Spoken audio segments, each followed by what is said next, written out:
નારાયણ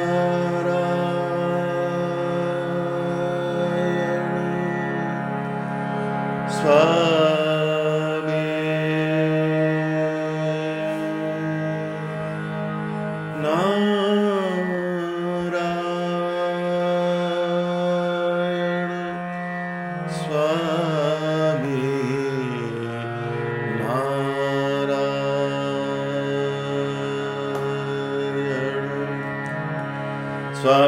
નારાયણ સ્વામિનારાયણ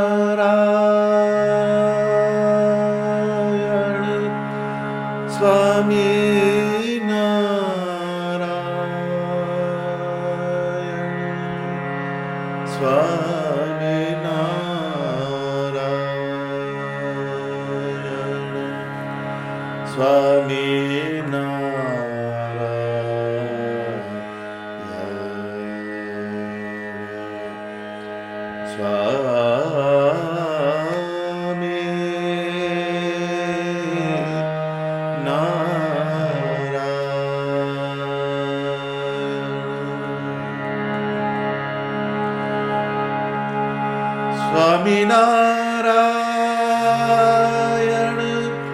સ્વામિનારાયણ સ્વામિનારાયણ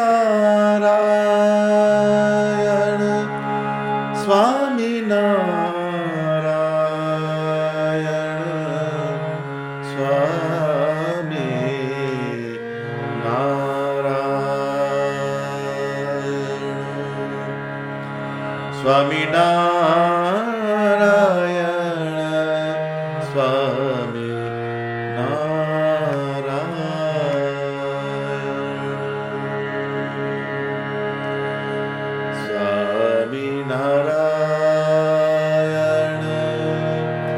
સ્વામિનારાયણ સ્વામિનારાયણ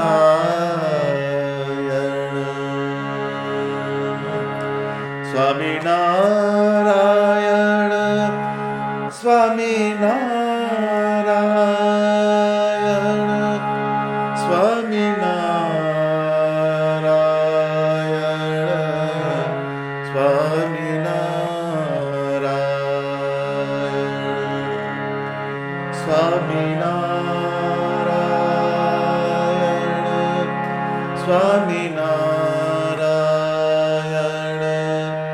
સ્વામિનારાયણ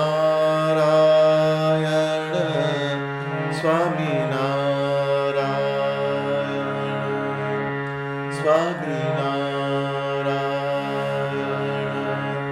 સ્વામિનારાયણ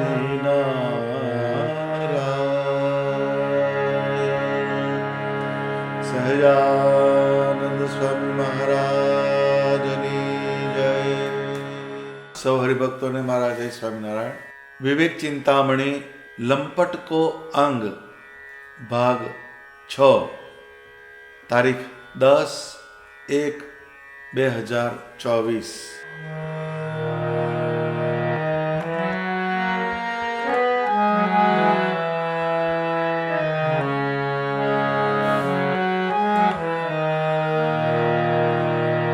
લંપટ નર કો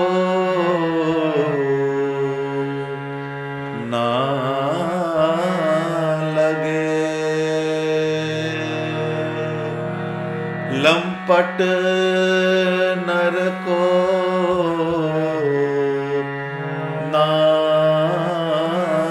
लगे संत पुरुषन को रंग मुक्त कहे शुद्ध होत नहीं श्वान जो नावत गंग मुक्त कहे शुद्ध होत नहीं श्वान जो नावत गंग.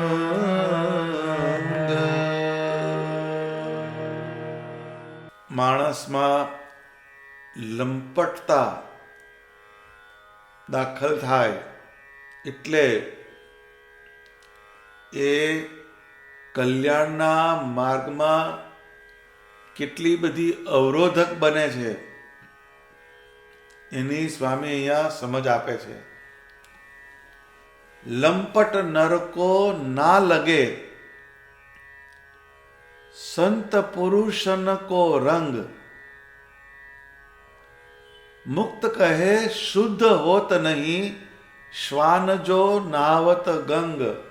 આ સંસારનું જે ચક્ર ચાલે છે, સંસારની જે બધી વ્યવસ્થા છે એનો સૂક્ષ્મ અભ્યાસ સ્વામીએ કરેલો છે. એટલે જે લંપટ હોય એને સત્પુરુષ એનો રંગ ના લાગે. રંગ લાગવો એટલે શું? એમાં કઈ ડિસ્ટેમ્પર નહીં આવતો, પણ સ્વામિનારાયણ ભગવાનના જે સત્પુરુષ હોય એમાં ધર્મ હોય, જ્ઞાન હોય, ભક્તિ હોય, વૈરાગ્ય હોય, આવા જે કલ્યાણના માર્ગમાં ઉપયોગી તત્વ હોય એનો એનામાં પ્રવેશ થાય નહીં. કેમ કે ઓલરેડી ઓક્યુપાઈડ થઈ ગયું છે બધું. લંપટતા એનામાં પેઠી, એટલે એ ભગવાનના ગુણ અંદર દાખલ થવા દે નહીં. એટલે એ સત્પુરુષ જે છે એનો રંગ કહેતા એના ગુણ એનામાં ક્યારેય ઉતરી શકતા નથી. અને સત્પુરુષના ગુણ આપણામાં ઉતરે નહીં તો આપણે ભગવાન તરફ ગતિ કરી શકવાના નથી. સ્વામી દાખલો આપે છે કે મુક્ત કહે શુદ્ધ હોત નહીં, શ્વાન જો નાવત ગંગ. શ્વાન એટલે કૂતરો, ગંગ એટલે ગંગા. કૂતરો જે છે એ ગંગા નદીમાં ગમે એટલો નાય પણ એ શુદ્ધ થાય નહીં. જેમ કોલસો હોય એને તમે દૂધમાં ડુબાડો, ચૂનામાં ડુબાડો, કાળો ને કાળો જ રહે, એનામાં કોઈ ફેરફાર થાય નહીં. કેમ કે એની કેરેક્ટર જ એવી છે કે એમાં કોઈ ચેન્જ ના થઈ શકે. એમ લંપટતા આપણામાં જો પ્રવેશી ગઈ તો આપણામાં ભગવાનને ભજવાના જે ગુણ એ ક્યારેય આવી શકવાના નથી. આ વસ્તુનો ખ્યાલ આવે એટલા માટે સ્વામી આ બધી વાતને સમજાવે છે. ગમે તેવું શક્તિશાળી મેગ્નેટ હોય, લોહચુંબક, પાવરફુલ મેગ્નેટ હોય, પણ સામે લાકડું હોય તો એ ચુંબક તરફ તણાય જ નહીં, છોને ગમે એટલું પાવરફુલ મેગ્નેટ હોય.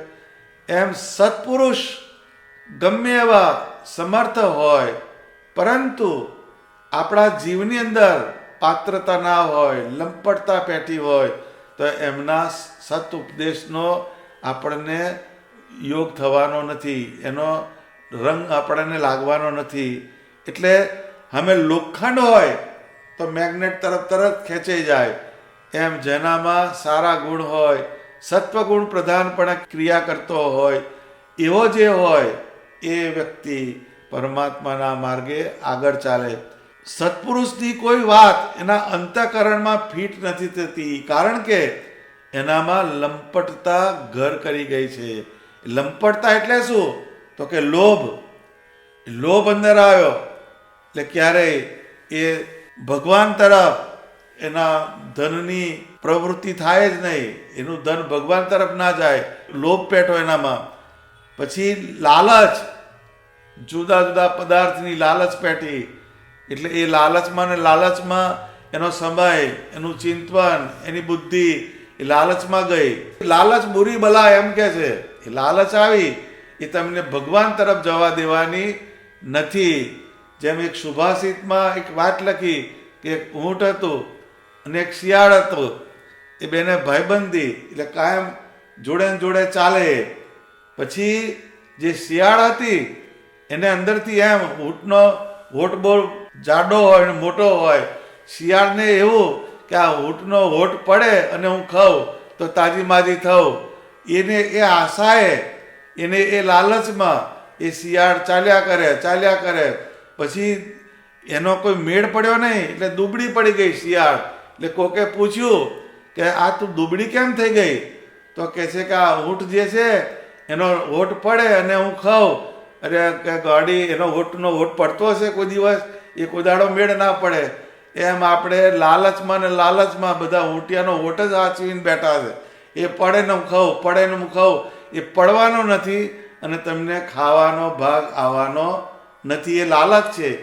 લાલચ ઘર કરી ગઈ. લંપટતાનું એક કેરેક્ટર છે. એ ક્યારેય તમને ભગવાન બાજુ જવા દેતી નથી. એટલે નિષ્કુળાનંદ સ્વામી કીધું કે સહજાનંદનું મુખ જોવાની લાલચ મુને લાગી. જો એમણે લાલચ કોની કરી?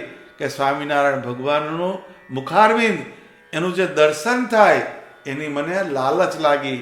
આપણે લાલચ જે છે એ જગતની લાગી એટલે ભગવાન તરફ જવા દેતી નથી.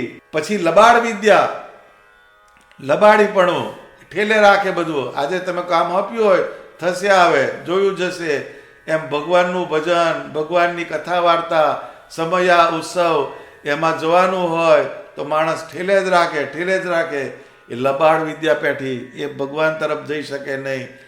અવિવેક, અવિવેક જેનામાં પેઠો એટલે ભગવાનનો આકાર એ કલ્યાણકારી છે, ભગવાનનું ધામ કલ્યાણકારી છે, એ વસ્તુ સમજાય નહીં અને જગતના આકારની અંદર, આ લોકના વ્યવહારની અંદર, આ લોકના પદાર્થની અંદર વૃત્તિ જાય, એ અવિવેક થયો. એ ભગવાન બાજુ જવા દે નહીં. પરધનનું ચિંતવન, પારકા ધનનું ચિંતવન, પરસ્ત્રીનું ચિંતવન, આ બધી વસ્તુ આગળ આવી ગઈ. આ બધા કલ્યાણના માર્ગમાં અવરોધ કરનારા તત્વો છે. એ બધા હુકારા કરતા હોય તેના પરિણામે ભગવાનનું જ્ઞાન એના કોઠામાં સ્થિર થઈ શકતું નથી. આપણે જગત વ્યવહારની જો વાત કરીએ તો માણસ ખેડૂત હોય તો આ ગુજરાત 70 ડાંગર છે, આ જીરાસર ડાંગર છે, ડાંગરના બધા પ્રકાર બોલી જાય, પણ વચનામૃત ક્યાં કેટલા કીધા આપણને ખબર નહીં. સારંગપુરમાં કેટલા વચનામૃત મહારાજ બોલ્યા હતા કે ખબર નહીં. અડધાને તો એ વચનામૃતના સ્થાનની ખબર ના હોય, પૂછીએ તો. એ આટલી આપણી અંદર પેસી ગઈ બધી વસ્તુ, એટલે તમને ભગવાન તરફ જવા દેતી નથી. એ ભગવાનનું જ્ઞાન એ આપણા કોઠામાં સ્થિર થતું નથી. જેમ ખીર છે, ખીર બહુ સરસ હોય, દૂધને ઉકાળીને બનાવી હોય, પરંતુ એ કૂતરાના પેટમાં ટકે નહીં. એનું ઓબ્ઝર્વેશન કર્યું, કૂતરાને ખીર પચે નહીં એમ કહે છે. એ ખીર કૂતરો ખાય તો એની ઉલટી કરે જ છૂટકો થાય એને, એના પેટની અંદર ટકતી નથી. કારણ કે એના શરીરનું મેટાબોલિઝમ એ જુદું છે, એટલે ખીર એને પચતી નથી.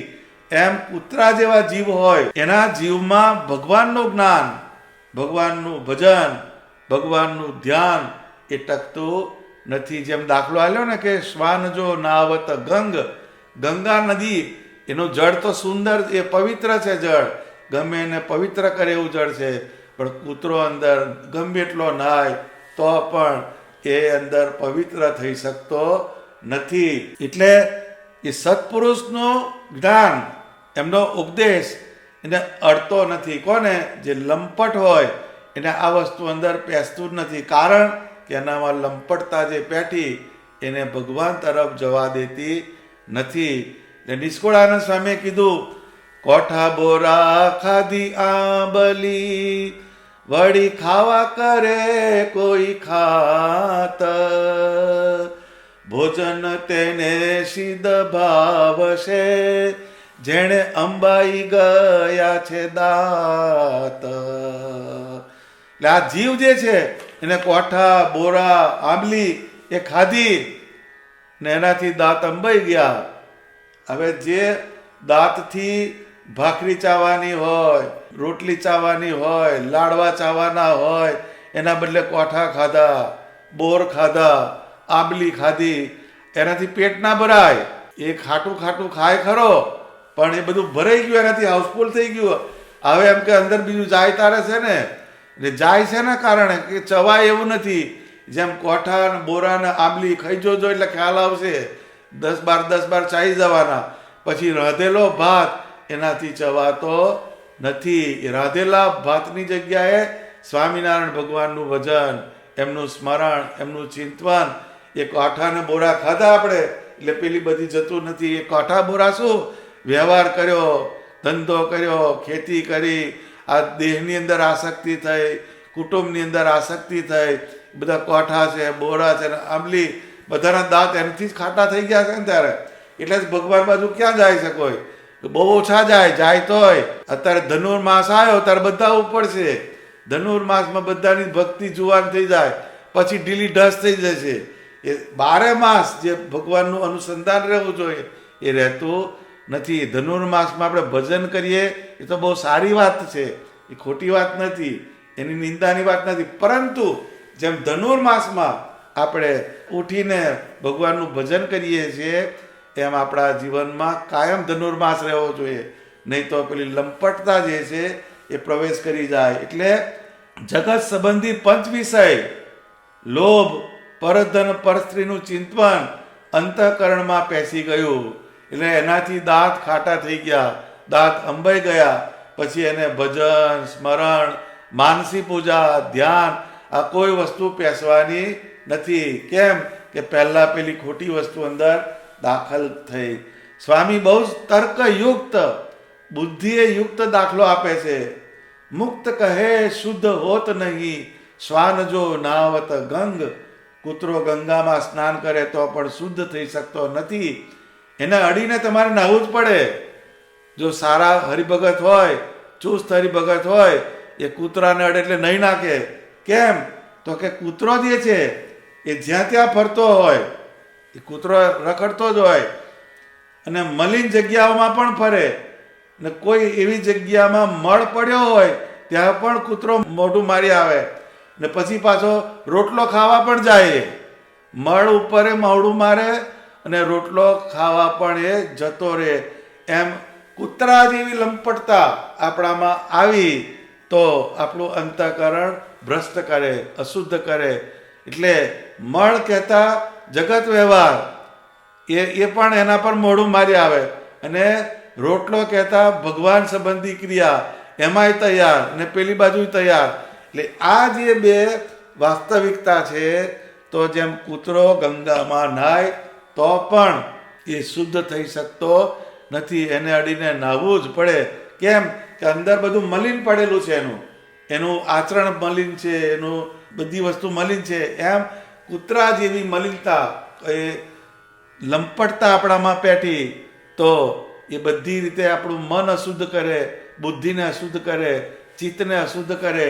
એ અશુદ્ધિ પેઠી એટલે ભગવાનની કોઈ પણ વસ્તુ દાખલ થઈ શકતી નથી. એટલે એ ગમે એટલા એમ કે ભગવાનના વચન સાંભળે, સત્સંગમાં આવે, પરંતુ જેમ કૂતરો ગંગામાં નાય તો પણ શુદ્ધ થતો નથી, એમ આવા જીવ સત્સંગની અંદર આવે, સત્સંગમાં બધી ક્રિયા કરે, વાત સાંભળે, પણ એને ઉતરે જ નહીં અંદર. કેમ? અંદર બીજી બધી વસ્તુ ઘર કરી ગઈ. એટલે મલિન સંસ્કાર એના જતા નથી. આ બધી વાત અક્ષરાનંદ સ્વામીએ બધા એના દાખલા લખેલા છે કે સૌરાષ્ટ્રમાં એક આંબા ગામ છે, ત્યાં દેવશી ભગત, બહુ સારા ભગત થઈ ગયા. દેવશી ભગત, એના બહુ પ્રસંગો લખ્યા છે સ્વામીએ. એટલે એ આંબા ગામમાં બોઘો કરીને કણબી હરિભગત હતો. બોઘો, એનું નામ બોઘો છે. હવે એ ભગત હતો, એને જે દેવસી ભગત હતા એને બધી સત્સંગની વાત સમજાવી અને એને બધો ઉપદેશ કર્યો. ને ઉપદેશ કરીને એને ગઢપુર મોકલ્યો કે આ સંસારમાં કશું છે નહીં, આમાં કશી પાયમાલી છે બધી, એમ કહી એને બધા ત્યાગ વૈરાગ્યના સંસ્કારની વાત કરી. અને એને એમ કે તું ત્યાગી થઈ જા તો તારું જીવન સુધરી જાય. એટલે પછી એને ગઢપુર મોકલ્યો.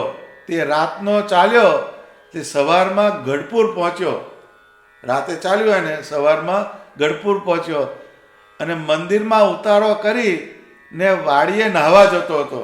તે વખતે કોઠારી ભક્તિવલ્લભદાસજીએ કહ્યું કે બોઘા ભગત, વાડીએથી પુષ્પનો પડો લેતા આવજો. એને પહેલી શરૂઆત ચાલુ થઈ ગઈ પાર્ષદ તરીકે કે આ વાડીએથી ફૂલનો પડો લેતા આવજો. કોણે કીધું? સ્વામીએ, કોઠારીએ. પછી તે વાડીના દરવાજામાં બેઠો. હવે બોઘા ભગત જે છે એ અંદર એનામાં પેલી લંપટતા પેઠેલી છે. એ ગયા ખરા ત્યાગી થવા, એટલે પછી જેવો વાડીની અંદર પેટો એટલે એને પોતાનો દીકરો સાંભળ્યો, લ્યો ગયો ત્યાગી થવા પણ એને દીકરો સાંભળ્યો એટલે ત્યાંથી બારોબાર ચાલી નીકળ્યો, લ્યો કહેવાય ના રહ્યો કે હું જાઉં છું, પણ એનો છોકરો એને સાંભળ્યો એટલે ગયો પડો લેવાય ફૂલનો, પણ ત્યાંથી બારોબાર ચાલી નીકળ્યો. તે રાતના 10 વાગે ગામ આંબે પહોંચ્યો. જુઓ પાછો રાત્રે ગાડી રિટર્ન થઈ ગઈ અને 10 વાગે એ પહોંચ્યો. સવારમાં દેવસી ભગત નિત્ય ક્રિયા કરવા જતા હશે એટલે એને ગામના પાદરે ભોગા ભગતને હવારના પોરમાં એને સાંભે જોયો. એટલે દેવસી ભગતે કહ્યું, ભોગા અહીં તું કેમ ના આવ્યો? ત્યારે ભોગો ભગત કે, ભગત હું ગઢડે ગયો તો પણ વાડીએ જતા રામકો સાંભળ્યો. જોઈએ એનો રામકો એનો છોકરો એ વાડીએ ગયો તો મને મારો રામકો જે છે એ સાંભળ્યો એટલે ત્યાંથી બારોબાર અહીંયા આવ્યો છું, અને પૂજા પણ ત્યાં પડી રહી. લો પૂજા લેવાય ના રહ્યો, એ પૂજા એની ત્યાં ને ત્યાં પડી રહી. પછી થોડા વર્ષ થયા એટલે તેને ખેતર હરખું કરવા મોકલ્યો. તે ખેતરમાંથી ડુંડા થોડાક લાવ્યો. હવે જે ઘેર તો બધું કરવું જ પડે કામ, એટલે ખેતરમાં કંઈ કામ કરવા ગયો ને પછી થોડાક ડુંડા લઈને એ આવ્યો. એને જોઈને એની ઘરવાળી તથા છોકરા બોલ્યા, સવારનો ગયો તો આટલા જ લાવ્યો કે છે. જોઈએ બધા ઇન્સ્પેક્ટર ફરી વળ્યા કે સવારનો તું ગયો ધંધો શું કર્યો કે આટલા ડુંડા લઈને આવ્યો કે છે. એમ કહીને તેની ઘરવાળીએ ઝાલી રાખ્યો ને છોકરાએ 3 લાકડી મારી. જો જે રામકાને સંભાળીને આવ્યો તો એ રામકાએ 3 લાકડી એને દીધી, એની ઘરવાળી એને પકડી રાખ્યો. એટલે તે રોતો રોતો દેવસી ભગત પાસે આવ્યો. એ પાર્સલ પાછું આવ્યું. દેવસી ભગતે જેને ઉપદેશ કરેલો ત્યાં આગળ એ ભોગો ભગત ગયો. ત્યારે ભગતે કહ્યું, તું ગઢડે ના રહ્યો તેનું તને આ ફળ મળ્યું. જો એમ કે તઈ પડ્યો રહ્યો છનો મનો તારે 3 હોટા ખાવાનો વારો આવે જ નહીં. પછી ભોગા ભગતે મંદિરમાં મારી પાસે બધી વાત કરી ને મેં પછી રોટલો ખવડાવ્યો. આ કોણ કહે છે? અક્ષરાનંદ સ્વામી કહે છે. એ ભોગા ભગતે એની જે આપવીતી હતી એ અક્ષરાનંદ સ્વામીને કહી કે સ્વામી મારે આવું થયું. અને એ વાત અક્ષરાનંદ સ્વામીએ લખી છે. કૂતરો એમ કે જેમ ગંગામાં જાય તો પણ એ શુદ્ધ થતો નથી, એમ કૂતરા જેવો આપણો જીવ હોય, આપણામાં જે લંપટતા પેસી ગયો હોય અને પછી આપણે સત્સંગમાં જઈએ, ગમે એવી કથા વાર્તા સાંભળીએ, પરંતુ એ વસ્તુ આપણને દાખલ થવાની નથી. આ બહુ સમજવા જેવો મુદ્દો છે કે આ લંપટના જે લક્ષણ આગળ જે મેં ગણાયા એ લક્ષણોને ધીરે ધીરે આપણે છોડતા જવા પડે, તો જ આપણું મન ભગવાનમાં સ્થિર થાય. અને જો એ ના થાય તો લોચો પડે. આમ જ્યાં સુધી સંસારના પંચ વિષયની તીવ્રતાની લંપટતા ના જાય ત્યાં સુધી સત્પુરુષનો રંગ લાગતો નથી. માટે આપણે ભજન કરીએ પરંતુ આપણું અંગ પલટાવવું જોઈએ. એ મુક્તાનંદ સ્વામી લખ્યું કે પ્રીત કરત મેરો પલટ્યો હે અંગ, તન મન અર્પી મિલે મન મોહન કો, હો ગઈ એક હી અંગ. એટલે આપણે સ્વામિનારાયણ ભગવાનમાં પ્રીતિ કરીએ છીએ, આપણે સ્વામિનારાયણ ભગવાનનું ભજન કરીએ છીએ. એનું પ્રૂફ કયું? તો એ ભજન સાચી ડિરેક્શનમાં થાય છે કે ખોટી ડિરેક્શનમાં થાય છે એનું પ્રમાણ કયું? તો કે આપણું અંગ પલટાવવું જોઈએ. અંગ પલટાવવું એટલે શું? તો કે જેટલી આપણને જગતની વાસના હોય, દેહની વાસના હોય, સગાની વાસના હોય, એટલી આપણા આત્મબુદ્ધિ થઈ કે નહીં? ભગવાનના ભગતમાં હેત થયું કે નહીં? ભગવાનના ધામના વિચાર આવ્યા કે નહીં? આ વસ્તુ એનું કન્ફર્મેશન છે. તો ભગવાનનું ભજન કરીએ એનું પરિણામ કયું? તો કે આપણું અંગ પલટાવવું જોઈએ. જેમ સ્વામિનારાયણ ભગવાનના સમયમાં આ બધી વસ્તુઓનું અનુસંધાન રખાતું, એ શ્રીજી મહારાજ એ બધી વાતને બરાબર પ્રમાણ કરતા. એ ભગવાને બધાને સંસારમાંથી આસક્તિ મુકાવી. મોટા મોટા ગ્રહસ્થ હોય એ પણ ભગવાનના વચને પ્રવૃત્તિ અને ભગવાનના વચને નિવૃત્તિ કરતા, તો એ સ્વામિનારાયણ ભગવાને એ ફેર ચડાવેલો, એના કારણે એ બધી વસ્તુ સત્સંગમાં શક્ય બની. પણ એનું મૂળ મુદ્દો કયો? તો કે જે લંપટપણું જે છે એ જો આપણામાં ઘર કરી જાય તો આ સત્સંગની અંદર આપણી સ્થિરતા ના રહે. ભગવાનના સત્સંગમાં, ભગવાનના ભજનમાં જો સ્થિર થવું હોય અને એને આપણે ઉત્તરોત્તર પ્રગતિ તરફ લઈ જવું હોય તો આપણે આ લંપટતાના જે ગુણ એને ધીરે ધીરે ધીરે કાઢવા જોઈએ. તો જ સત્પુરુષનો સત્સંગ કરીએ, સમાગમ કરીએ, સત્શાસ્ત્ર વાંચીએ, એનું આપણને અનુસંધાન થાય. આપણે જેમ શિક્ષાપત્રી રોજે વાંચવામાં આવે, વચનામૃત રોજે વાંચવામાં આવે, પરંતુ એ ભગવાન પુરુષોત્તમ નારાયણ એનું જે જ્ઞાન એ સ્થિર કેમ નથી થતું? તો કે આપણો કોઠો એ કૂતરા જેવો થયો. જેમ કૂતરો ગંગાનો યોગ થાય તો પણ શુદ્ધ થઈ શકતો નથી, એમ પરમેશ્વર પુરુષોત્તમ નારાયણ છે, એ અનંત બ્રહ્માંડના અધિપતિ છે, સર્વ કારણના કારણ છે. એવા ભગવાને જ્ઞાન કર્યું, પણ એ જ્ઞાન આપણામાં સ્થિર થતું નથી. એનું કારણ કયું? તો કે લંપટતા જે છે એ પ્રવેશી ગઈ. એ લંપટપણું દૂર કરવાનો પ્રયાસ કરવાનો. એની સમરી કરીએ તો લોભ, લાલચ, લબાડ વિદ્યા, અવિવેક, પરધનનું ચિંતન, પરસ્ત્રીનું ચિંતન, આ બધા તત્વો આપણે ધીરે ધીરે ધીરે આપણા જે વિચારધારા છે આપણા જીવનમાંથી એને નિર્મૂળ કરતા શીખવું જોઈએ. એ જો ના થાય તો ભગવાનની વાત આપણા અંતઃકરણમાં ક્યારેય સ્થિર થવાની નથી. તો આ વાતને કાયમ ગોખી રાખવાની. અને શ્રીજી મહારાજના સત્પુરુષોએ જે દાખલો કર્યો એ આપણે સફળ બનાવવાનો. એ સફળ બનાવવાનો કઈ રીતે? તો કે નંદ સંતોએ જે કીર્તનો લખ્યા એ કીર્તનને આપણે બોલીએ, એનું અનુસંધાન કરીએ અને એ કીર્તન પ્રમાણે આપણે જીવનને જીવવાનો પ્રયાસ કરીએ તો આપણા જીવની અંદર ભગવાનનું જ્ઞાન, ભગવાનનું ધ્યાન અને ભગવાનનું ભજન સ્થિર થાય. સહજાનંદ સ્વામી મહારાજની જય.